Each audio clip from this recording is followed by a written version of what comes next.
Radio کارواں Florida کے سامعین اور ٹی وی کارواں کینیڈا کے ناظرین کو طارق نسیم کا سلام پہنچے۔ ناظرین اور سامعین، آج ہم بات کریں گے پاکستان میں وزیر اعظم پاکستان عمران خان کی سیاست کے بارے میں۔ بڑے ادب کے ساتھ میں کوئی یہ کہنا چاہتا ہوں کہ ان کی سیاست میں جہاں بہت سی کامیابیاں ہیں وہاں پر ان کی کچھ واشگاف غلطیاں بھی ہیں۔ ہم اگر عرض کریں گے تو شکایت ہوگی، شاید تحریک انصاف سے تعلق رکھنے والے ہمارے دوستوں کو یہ ناگوار خاطر گزرے، لیکن آپ یہ دیکھیے کہ ان کی سیاست کا آغاز بڑے دبنگ طریقے سے ہوا، اور 2018 کے الیکشن میں انہوں نے کامیابی بھی حاصل کی، لیکن یہ واضح اکثریت نہیں تھی۔ واضح اکثریت نہ ہونے کا ایک نقصان یہ ہوتا ہے کہ آپ کو بہت سے ایسے اتحادیوں کو ساتھ لے کر چلنا پڑتا ہے کہ جو کبھی بھی آپ کو بلیک میل کرتے ہیں اور کرتے رہتے ہیں۔ اب یہ دیکھیے کہ جنوبی پنجاب سے صوبہ پنجاب کا نعرہ لگانے والے لوگ بھی ان کے ساتھ شامل ہوئے، اسی طرح سے بلوچستان سے لوگ ان کے ساتھ شامل ہوئے جو حقیقتاً تحریک انصاف کا حصہ نہیں تھے۔ دوسری غلطی انہوں نے یہ کی کہ اس وقت انہوں نے اپنے نظریاتی کارکنوں کو چھوڑ کر الیکٹیبلز کو ساتھ ملایا، اور اگر میرے خیال کے مطابق الیکٹیبلز کی بجائے یہ اپنے نظریاتی کارکنوں کو ووٹ دیتے تو ہو سکتا ہے کہ وہ وقتی طور پر الیکٹ نہ ہو سکتے، لیکن ان دی لانگ رن اگلے الیکشن یعنی 2018 کے بعد آنے والے جو آئندہ الیکشن ہیں ان میں ان کو کامیابی مل جاتی اور یہ بھاری اکثریت سے کامیاب ہوتے۔ اس کی وجہ یہ تھی کہ یہ اس وقت بڑی موٹی قسم کی اپوزیشن میں بیٹھے ہوئے ہوتے، بڑی بھاری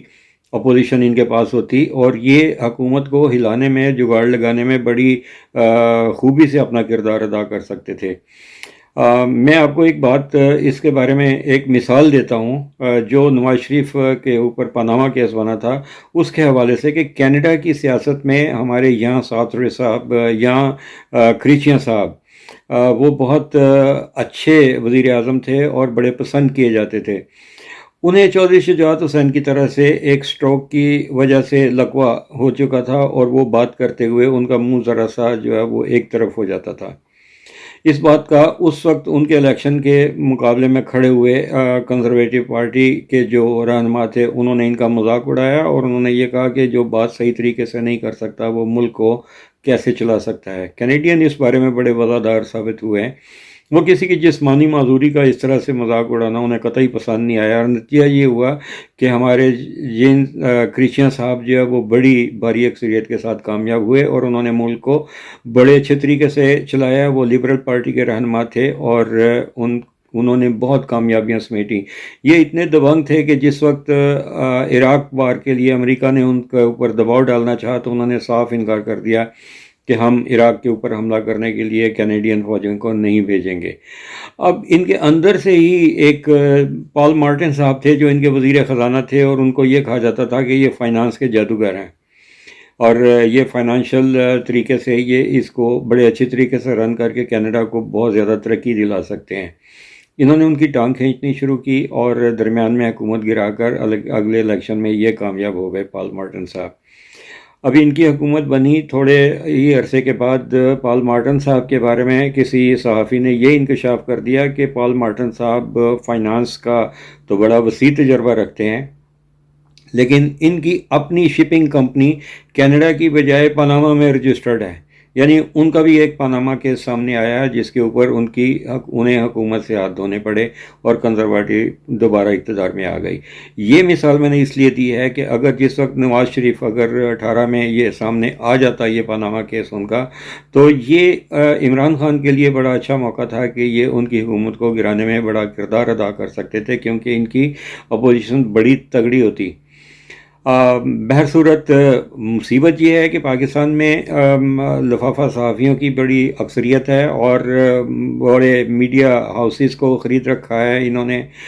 جو دوسرے ان کے مخالفین ہیں، اور صحافیوں کو فردن فردن جو ہے وہ آپ دیکھیں ان کی بات چیت سے آپ کو پتہ چلے گا کہ کون کیا کر رہا ہے۔ اگر ان کے اثاثوں کے اوپر ہاتھ ڈالا جائے تو نیب کو یہ پتہ چلے گا کہ کتنی تو کسی کی تنخواہ نہیں ہے، اور وہ جہاز اڑائے پھرتے ہیں، کتنے بڑے بڑے ان کے پاس فارم ہاؤسز ہیں، ان کی جائیدادیں وسیع ہیں، ان کے پاس کتنے ایکڑ میں پھیلے ہوئے جو ان کے محلات ہیں۔ کہ یہ ایک صحافی کے لیے اس طرح سے ایک ناممکن ہے، لیکن ان کا جو طریقہ واردات ہے وہ یہ ہے کہ یہ اپنے خلاف کوئی بات کو پروو نہیں ہونے دیتے اور اس کو آنے نہیں دیتے۔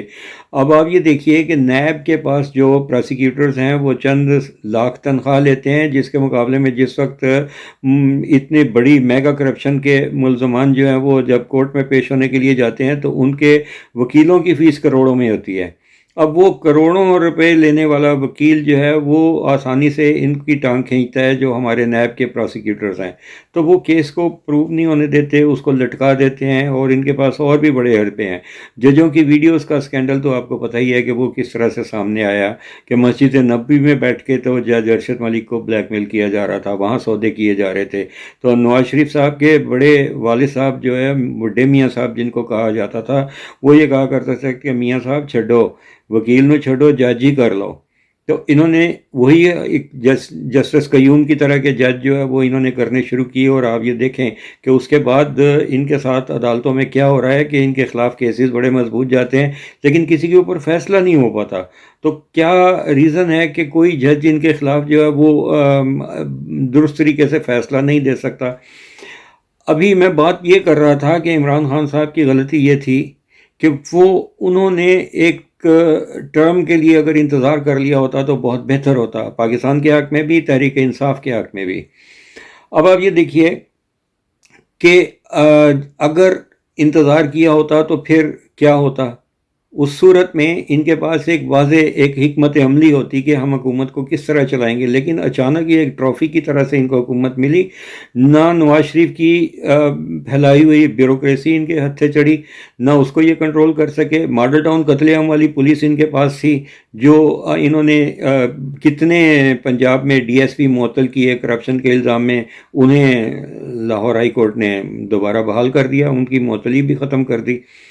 تو ان کے جو لوگ ہیں وہ عدلیہ میں بھی ہیں، جوڈیشری میں بھی ہیں، پولیس میں بھی ہیں، انتظامی طور پر ان کی گرفت کیسے ہو سکتی تھی؟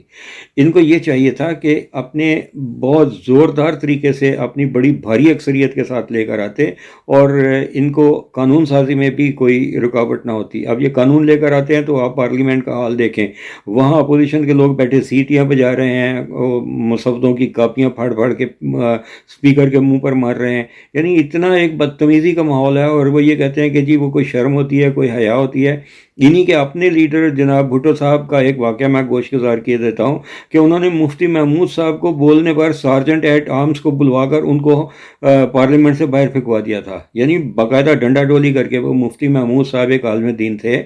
ان کو اٹھا کر پارلیمنٹ سے باہر پھینکوا دیا تھا۔ یہ ان کی جمہوریت کا یہ عالم تھا۔ اب ان کی جمہوریت کو اسی طریقے سے نپٹا جا سکتا تھا کہ یہ رانا ثناء اللہ جیسے لوگ جو ماڈل ٹاؤن کے قتل عام میں ان کا براہ راست تعلق تھا، ان کو کسی طریقے سے پٹا ڈالا جاتا، لیکن آپ یہ دیکھیں کہ اس کو ہائی کورٹ ہی چلنے نہیں دیتا۔ ایک جی آئی ٹی بنانا یہ چاہتے تھے، لیکن ہائی کورٹ نے روک لگا دی کہ آپ ایک نئی جی آئی ٹی نہیں بنا سکتے۔ اب یہ کون انصاف کرے گا؟ یہ جو مقتولین ہیں وہ یا شہداء ہیں، 94 لوگوں کو گولی مار کر معذور کیا گیا، 14 لوگوں کو وہاں قتل کر دیا گیا، تو لیکن ان کو تو انصاف نہیں ملا۔ تو جناب عمران خان صاحب، آپ بھی بات کرتے ہوئے جو وہ ذرا پہلے اس کو تول دیا کریں۔ پہلے کہتے ہیں کہ پہلے تولو پھر بولو، آپ نے جذبات میں آ کر اعلان کر دیا کہ ہم 1 کروڑ نوکریاں دیں گے۔ 1 کروڑ نوکریاں، میں اچھی طرح سے سمجھتا ہوں کہ جو لوگ انگلش میں سوچتے ہیں وہ اردو میں ایکسپریس نہیں کر سکتے، کیونکہ اردو ان کی فرسٹ لینگویج نہیں رہ جاتی۔ آپ نے غالباً یہ کہنا تھا کہ ہم 1 کروڑ ملازمتیں پیدا کریں گے، آپ کو یہ کہنا چاہیے تھا کہ ہم جابز کریٹ کریں گے، لیکن آپ نے کہہ دیا کہ ہم 1 کروڑ نوکریاں دیں گے۔ اس کے بعد کیا ہوا کہ جو بی اے 3rd ڈویژن میں پاس کیا ہوا ہے، جس نے ایف اے کیا ہوا ہے، جس کو 2 لفظ انگلش کے نہیں لکھنے آتے، وہ بھی بوٹ پہن کے اور دھلی ہوئی شرٹ پہن کے تیار ہو کے بیٹھ گیا کہ اب میں بابو بن جاؤں گا، میں کسی آفس میں، سرکاری دفتر میں مجھے نوکری ملے گی۔ 1 کروڑ جابز کریٹ کرنے کا مطلب یہ تھا کہ آپ اس میں دیکھیں کہ اس میں ابھی یہ جو کنسٹرکشن انڈسٹری میں کتنی جابز کریٹ ہو گئی ہیں، اب وہ ہو رہی ہیں، لیکن اسی طرح سے اب انہوں نے یہ کہا کہ ہم لوگوں کو گھر دیں گے۔ گھر دینے کا وعدہ جو ہے 50 لاکھ گھر دینے والی بات جو تھی وہ بھی آپ دیکھیں کہ مغربی ممالک ترقی یافتہ ترین ممالک کی پالیسیوں کے ساتھ مطابقت نہیں رکھتی. آپ نے ان کے لیے مارگیج کا اہتمام کیا، لیکن یہ مارگیج اگر لوگ لے کے جا رہے ہیں تو اس کا بھی خدا نہ خواستہ حال پیلی ٹیکسی اسکیم کی طرح سے نہ ہو کہ لوگوں کو کاریں بانٹ دی گئیں اور وہ ٹیکسی بھی گئی اور بینکوں کے پیسے بھی گئے. اب اگر یہ آسان قسطوں کے اوپر جو شریف النفس لوگ ہیں ان کو گھر مل جائیں اور وہ کسی طرح سے نبھا پائیں تو ہماری دعا ہے کہ یہ اسکیم کامیاب ہو جائے. لیکن مغربی اور ترقی یافتہ ممالک میں امریکہ، کینیڈا، برطانیہ اور دوسرے ممالک میں یہ کیا ہوتا ہے کہ جو لوگ گھر کو افورڈ نہیں کر سکتے، کرایہ افورڈ نہیں کر سکتے، وہ مکان کو خرید نہیں سکتے، ان کے لیے افورڈیبل ہاؤسنگ اسکیمز ہوتی ہیں. عمران خان صاحب، آپ دوسرے ممالک کی پالیسیوں کو فالو کرنا چاہتے ہیں، ان کو ہیلتھ کارڈ آپ نے صوبہ پختونخوا میں دے دیا، یہ بہت بڑا کارنامہ ہے. اگر لیکن آپ یہ دیکھیں کہ جو آپ لوگوں کو ان کی اپنی چھت دینا چاہتے تھے، اس کے لیے طریقہ کار یہ ہوتا ہے کہ یہاں کی حکومتیں یا خود کنسٹرکشن کرتی ہیں یا وہ اپنے ایک پارٹنر بناتے ہیں کہ جو لینڈ لارڈ کے ساتھ مل کر سبسڈی دیتے ہیں اور لوگوں کو افورڈیبل ہاؤسنگ مل جاتی ہے. ایک فیملی کی جس کی انکم ہی $2000 مہینہ ہے اور وہ 4 بچے اس کے ساتھ ہیں، وہ 3 بیڈروم کا اپارٹمنٹ کسی صورت افورڈ نہیں کر سکتا، کیونکہ اتنا تو اس کا کرایہ ہوتا ہے. اور وہ جو ریجنل جو میونسپلٹیز ہیں وہ یہ کرتے ہیں کہ ان کی اپنی پراپرٹیز ہوتی ہیں یا وہ کسی لینڈ لارڈ کے ساتھ ان کی پارٹنرشپ ہوتی ہے تو ان کو کہتے ہیں افورڈیبل ہاؤسنگ. اس افورڈیبل ہاؤسنگ میں وہ ان کی انکم کے ریشو کے حساب سے ایک 1/3 اس سے وہ کرایہ لیتے ہیں اور ان کو وہ ایک اچھا گھر مل جاتا ہے جس میں یوٹیلیٹیز بھی ہوتی ہیں اور وہ بڑے آرام سے سکون سے وہاں رہتے ہیں. لیکن یہ ہے کہ اس گھر کے اوپر اس کے مالکانہ حقوق نہیں ہوتے. جب اس نے کرایہ دینا بند کیا، 2-3 مہینے کرایہ نہیں دیا تو وہ اس کو نکال بھی سکتے ہیں. لیکن اگر یہ پیلی ٹیکسی کی طرح سے لوگوں نے یہ مکان پکڑے اور اس میں قابض ہو گئے تو ان کو نکالنے کا پھر آپ کیا سوچیں گے کہ آپ ان کو نکالیں گے تو یہ لوگ کہیں گے دیکھیں جی آپ نے تو گھر دینے کا وعدہ کیا تھا، ہم سڑکوں پہ آ گئے. وہی حال ہوگا کہ جو کراچی میں ہوا ہے. کراچی میں چیف جسٹس کے احکامات پر ناجائز تجاوزات گرائی گئیں، ناجائز گھر گرائے گئے اور لوگ وہاں ملبے کے اوپر بیٹھے ہوئے براہ راست عمران خان کو گالیاں دے رہے تھے. وہاں سندھ حکومت نے کچھ ایسا اہتمام کیا کہ وہاں کے رپورٹر جا کے مائک ان کے منہ میں ٹھونستے تھے اور کہتے تھے کہ دیکھیں جی آپ نے تو وعدہ کیا تھا کہ ہم گھر دیں گے، چھت دیں گے، آپ نے ہماری چھتیں بھی چھین لیں. وہ یہ نہیں بتا رہے تھے کہ ہم ناجائز قابضین تھے، ہم نے ناجائز قبضہ سرکاری اراضی پر کیا ہوا تھا، ہم نے ریلوے ٹریکس کے اوپر گھر بنائے ہوئے تھے، ہم نے یہ ناجائز لوگوں کے جو راہگیر فٹ پاتھ کے چلنے کی جگہ ہیں ان کے اوپر پتھارے لگائے ہوئے تھے. وہ یہ تو کسی صورت نہیں بتاتے کہ ہم ناجائز قابضین تھے، ہمیں ہٹا دیا گورنمنٹ نے، اور وہ بھی ہائی کورٹ اور سپریم کورٹ کے آرڈر کے اوپر جو ہے وہ ہمیں ہٹایا گیا. لیکن وہ اس وقت مظلوم بن جاتے ہیں کہ جی دیکھیں ہمیں تو آپ نے بے روزگار کر دیا، ہماری چھت چھین لی گئی، عمران خان تیرا ککھ نہ روے، تیرا بیڑا غرق. وہ سارا جو ملبہ تھا وہ عمران خان کے دامن میں گرایا جا رہا تھا.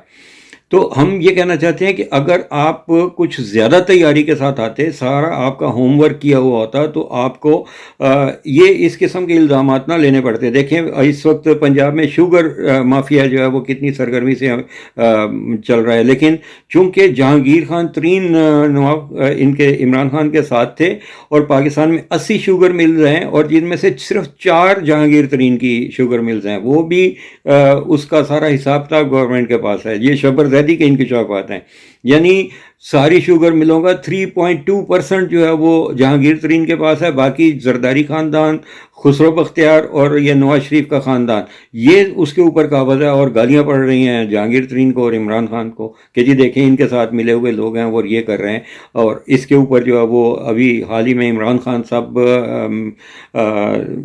بیوروکریسی کی وہ کھچائی کر رہے تھے کہ جب ہم نے CCTV وہاں لگانے کے لیے کہا ہے شوگر ملوں میں تاکہ یہ دیکھا جائے کہ کتنی پروڈکشن ہوئی، کتنی بوریاں آ رہی ہیں، کتنی جا رہی ہیں اور کہاں جا رہی ہیں، تو اس کے بارے میں جو ہے وہ ابھی تک کچھ کیا کیوں نہیں کیا. تو ناظرین اور سامعین، یہ میرے خیالات تھے، آپ کا ان سے متفق ہونا ضروری نہیں. میں یہ سمجھتا تھا کہ اگر بہتر ہوتا ہے کہ یہ زیادہ تیاری کے ساتھ آتے اور ان کو یہ پتہ ہوتا ہے کہ ہم یہ پہلے سے ٹارگٹ کر لیں کہ بیوروکریسی میں ہم نے کس کرپٹ مگرمچھ کو ٹارگٹ کرنا ہے. ان کے پاس بہتر نیب میں پروسیکیوٹرز ہوتے، یہ ٹاپ کے وکیلوں کو ہائر کرتے تو جو اس قسم کے ابھی زرداری صاحب ایک میگا منی لانڈرنگ کیس میں ان کی ضمانت ہو گئی اور شہباز شریف صاحب کا بھی کیس لگ گیا، ان کے لیے میڈیکل بورڈ بٹھا لیا گیا، ان کی بھی یا پلیٹیں گر جائیں گی یا کلچ پلیٹیں، ان کی بھی وہ ہو جائے گا کہ جی ان کو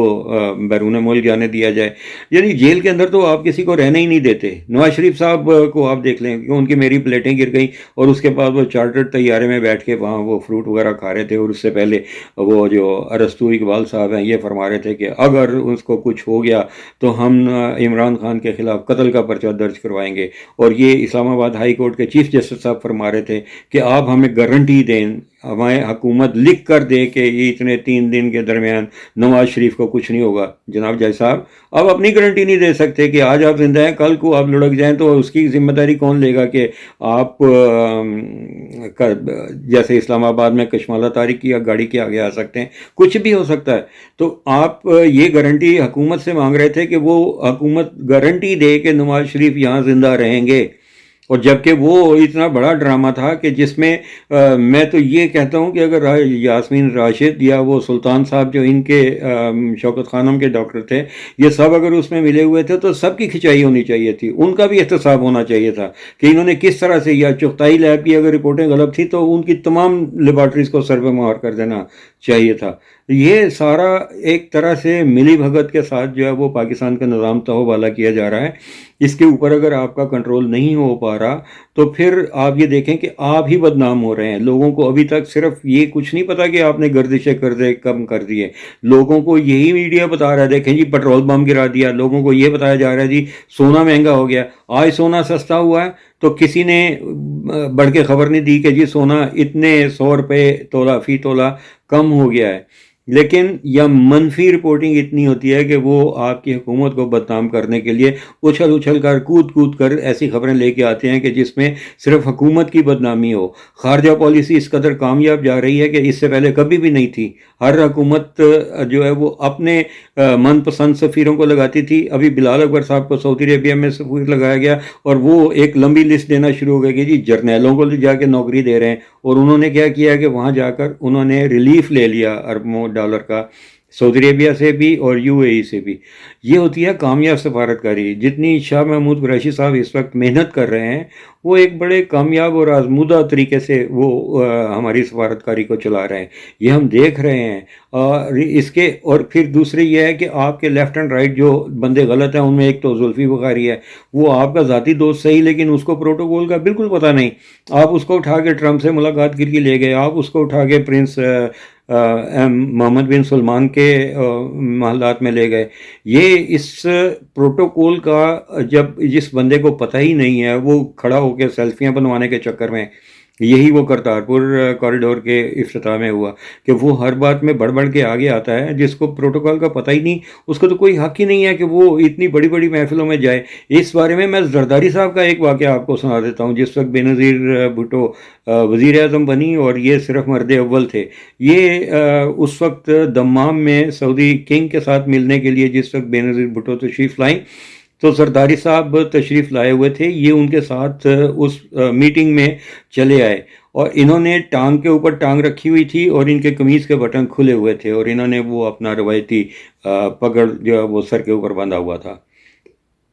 سعودی عربیہ میں یا عرب ممالک میں یہ بڑی بدتمیزی اور بد تہذیبی سمجھی جاتی ہے کہ آپ ٹانگ پر ٹانگ رکھ کے پاؤں کسی ایسے شخصیت کی جانب اس کا رخ کرتے ہیں کہ جس کا بڑا احترام کیا جانا چاہیے۔ انہوں نے ٹانگ پر ٹانگ اس طرح سے رکھی ہوئی تھی کہ ان کا جو جوتا ہے وہ کنگ کی طرف جا رہا تھا۔ انہوں نے بڑے پہلے گھور کے دیکھا، پھر ان کا جو پروٹوکول آفیسر تھا انہوں نے ان کے کچھ کان میں آ کر کہا، یہ بات مجھے اس کے پریس کونسلر نے بتائی